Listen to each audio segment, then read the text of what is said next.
talk about housing. Let's talk about the impact of a potential extra million people in Canada and what that looks like. And how could we possibly be miscounting by that much? How could that possibly have happened? Here's Bob Mackin. He says, in which a senior CIBC economist tries to make sense of Canada's immigration numbers. Fast forward to the conclusion, the housing affordability crisis is, quote, actually worse than perceived. So you can read the report itself at this link here. Link is in the description. But here's the conclusion. Between the clear understanding of NPR counts in the census and the exclusion of overstayers in the quarterly demographic statistics, the number of NPRs that are missing from official statistics used by planners is approaching 1 million. The practical implication of that undercounting is that the housing affordability crisis Canada is facing is actually worse than perceived and calls for even more urgent and aggressive policy action, including ways to better link the increase in the number of NPRs to the ability to house them. The federal government's fall fiscal update is a prime opportunity to demonstrate that kind of thinking. Do you think that's going to happen? So the Globe and Mail picked this up. 1 million more non-permanent residents live in Canada than official figures say, ministers told. So this was published yesterday. And yes, it's happening. Obvious. Not that I think it's obvious and like you look around and obviously there's an extra million people here. I feel crowded. No, that's not how Canada works yet. But it feels different than it's ever felt before. And so that's concerning and notable, right? Here's part of this article. A leading economist warned federal ministers at their cabinet retreat last week that there are around 1 million more non-permanent residents living in Canada, including foreign students, than government estimates suggest. The warning came in a briefing from Benjamin Tal, deputy chief economist at CIBC Capital Markets. He told the Liberal government gathering in Charlottetown that the undercounting in the official statistics means Canada is underestimating the number of new homes required to meet the country's increasing housing needs. We are not even building a quarter of the needs for just this population. 230, 220 or something like that is how much we've built Canada-wide. I talk about 100,000, a million people and 100,000 homes built. That's kind of Ontario.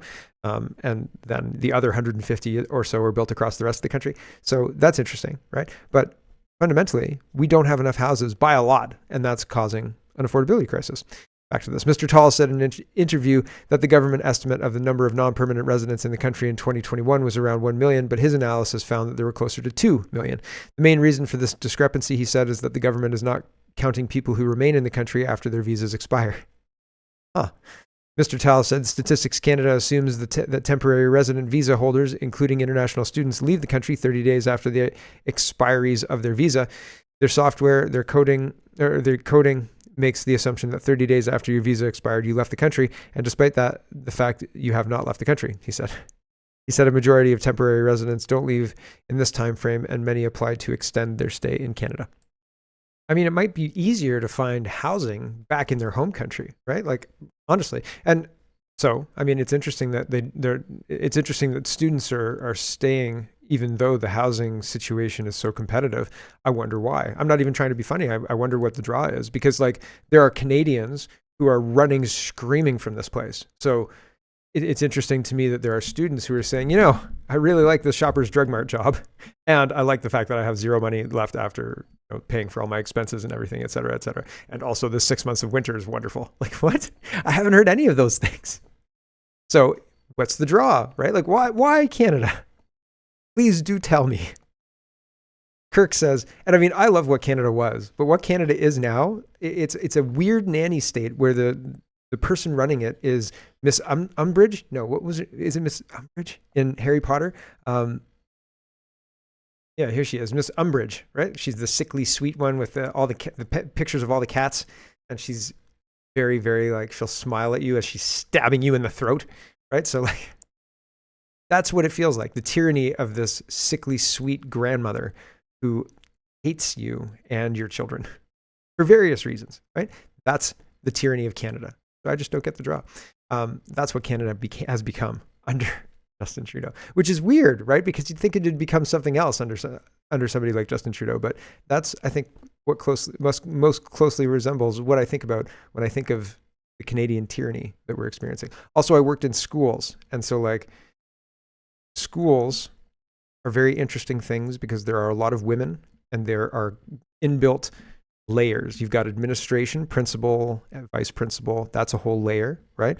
And sometimes the secretaries in the administration arm are accepted in the top echelon layer. And then you've got teachers, and then you've got EAs and other workers, custodians, etc. Now, custodians don't mix with teachers necessarily. There's no interplaying politics there, but the teachers and the administrators mix because sometimes teachers are administrators, and right? So there's a lot of complicated politics.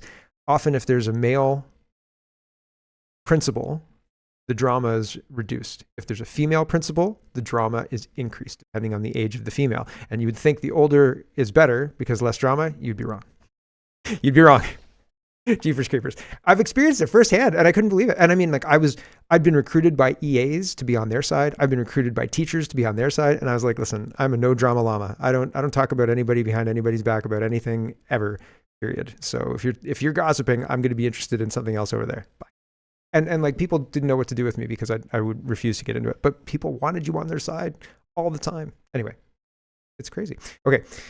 Kirk says Canada is underestimating non-permanent residents count by nearly 1 million, adding even more chaos to the housing crisis. People just stay past their visa expiration. That includes temporary workers and student permits.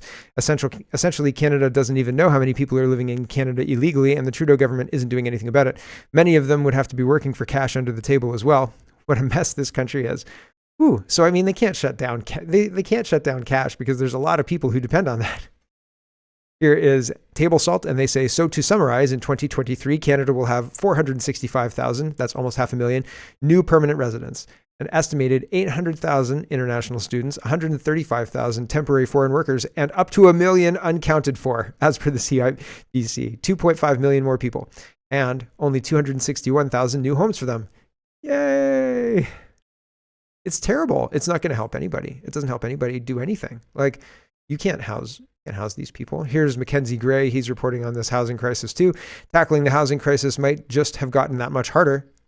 Really? I think that's you could just send them home? No? They're not interested in going home?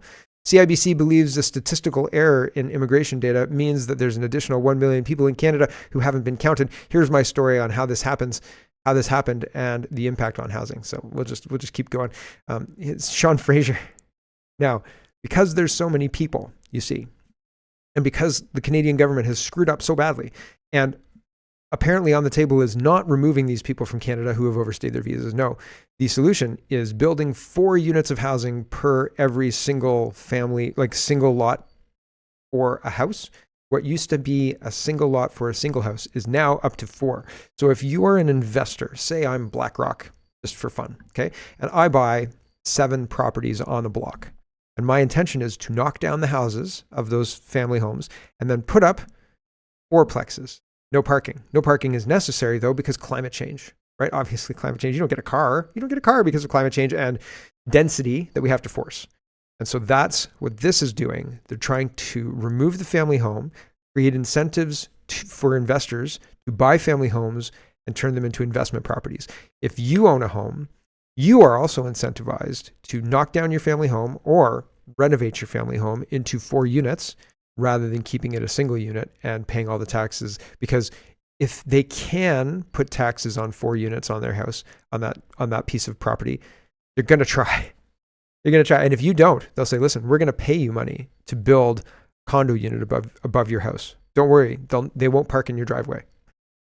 But you get to be a landlord and we'll tax it, but you'll get all the income and the revenue. And there will be people who look at this and say that replaces my wife's income or whatever. And then everybody will do it because there's a financial incentive. I'm just speculating here, but like it seems that's the direction this is going. Here's the CTV London news article about this. Council unanimously endorses greater residential intensification bid for federal housing funds. Sean Fraser is the Minister of Housing. He says, unanimous consent. This is an important step forward for the City of London and just one example of how we're working with communities across the country on solutions needed to solve the housing crisis. The necessary thing for the government to do to solve the housing crisis is to stop immigration. People say if we stop immigration, the country will stop growing and we're going to financially crash and there's going to be problems. The country won't be able to pay for itself. In order to pay for this stuff, we need to have people coming here to pay taxes and so on and so forth. So The argument is we need these people to continue the Ponzi scheme of our government.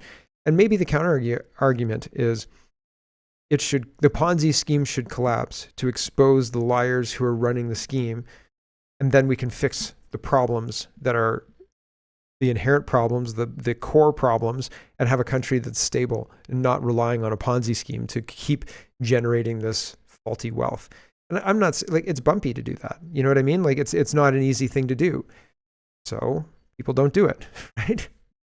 That's because it's bumpy and it would cause difficulty. But I don't think I think the benefit would outweigh the difficulty, right? I think that the employment situation might be interesting and you would need some immigration, 50,000 people, something like that, 100,000 people maybe across Canada every year, rather than 1 million people plus 1 million students plus 1 million people of who knows where they came from, right? Like that's not the kind of immigration we need. Immigration like we had in the 90s, maybe the 80s. But again, even that was meant to soften us up for this multiculturalism idea, which inherently doesn't work. And I've talked about that. I talked about that recently. And I think that as long as Canada maintains its commitment to the culture that created the country of freedom, of personal responsibility, of hard work means that you get ahead in Canada and so on and so forth. And you protect your neighbors to a degree, but also you don't give them drugs when they would just want to get high all the time. Like, right? The further we get away from that, the bigger the problem. It's not necessarily the composition of the country, although I think that the composition of the country matters. When you have China, that's full of Chinese people. If you go to Japan, that's full of Japanese people. If you go to Russia, that's full of Russians.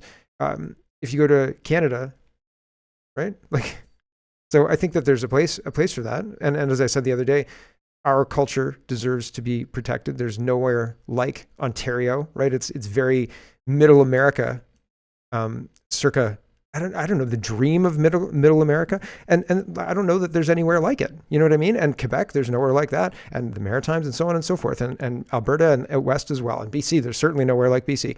So those cultures deserve to be protected as well, just as strongly as Chinese culture or Middle Eastern culture or Islamic culture or whatever. There's a place for us, and there should be. And if you want to come here, you should have the intention of integrating with our culture and our customs. And it shouldn't be welcome to our new country. We're going to make it like the old country. Like that's not what Canada is, but that's what it's becoming, and that's concerning, and it's not helpful.